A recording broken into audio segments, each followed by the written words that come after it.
প্রায় ৮ বছরের বিশাল কর্মযজ্ঞ শেষ হলো। সমাপ্ত হলো পদ্মা বহুমুখী সেতুর নির্মাণ কাজ। এই প্রকল্পে বরাদ্দের ৩২,৬০৭ কোটি টাকা থেকে বেঁচে যাওয়া ১,৮৩৫ কোটি ৬৮ লাখ টাকা রাষ্ট্রীয় কোষাগারে জমা হয়েছে। ২ বছর আগে যেখানে উদ্বোধন হয়েছিল সেতুটির, শুক্রবার বিকালে সেখানেই হলো সমাপনী অনুষ্ঠান। প্রধান অতিথির ভাষণে প্রধানমন্ত্রী শেখ হাসিনা পদ্মা সেতু নির্মাণ কাজের সাথে জড়িত সকলের প্রতি ধন্যবাদ ও কৃতজ্ঞতা জানান।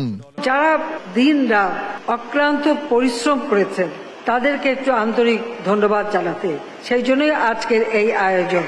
তিনি বলেন, দেশীয় ও আন্তর্জাতিক ষড়যন্ত্র মোকাবেলা করেই জনগণের টাকায় নির্মাণ হয়েছে পদ্মা সেতু, যা বিশ্বে মর্যাদা বাড়িয়েছে বাংলাদেশের। অনেক ঝড় ঝঞ্ঝা পার করেই কিন্তু অনেক বাধা অতিক্রম করে আমাদেরকে এই সেতুটা নির্মাণ করতে হয়েছে, এবং যেটা করেছি সম্পূর্ণ আমরা বাংলাদেশের জনগণের টাকায়।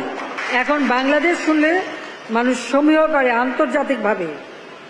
বাংলাদেশের জনগণ একটা মর্যাদা আসনে অধিষ্ঠিত হয়েছে। ডক্টর মোহাম্মদ ইউনূসের নাম না করে প্রধানমন্ত্রী বলেন, তাকে গ্রামীণ ব্যাংকের এমডি পদে রাখতে বড় বড় জায়গা থেকে তদবির করা হয়। এমডির পদের জন্য আমার কাছে তদবির করতে হিলারি ক্লিন্টন ফোন করলেন। ২০ মিনিট ধরে ফোন ছাড়ে না, একবার না দুইবার।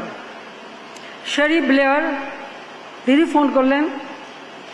ফ্রান্সের প্রেসিডেন্টের প্রতিনিধি আসলো, পৃথিবীর অনেকেই আসলো। আমি শুধু জিজ্ঞেস করলাম যে আমাকে একটা কথা বলেন যে এই এমডি পদে কি মধু আছে। চট্টগ্রাম বিশ্ববিদ্যালয়ের একজন প্রফেসর আছে, তাকে দেওয়া যায়। তো সেই প্রফেসরকে এনে এখানে এমডি পদে বসানো হলো।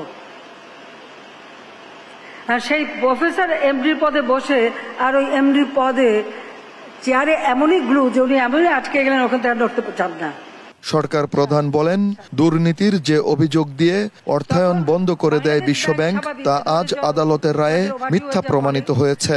প্রথমবার শুরু করলাম, 2001-এ ভিত্তিপ্রস্তর স্থাপন করলাম, করতে পারলাম না।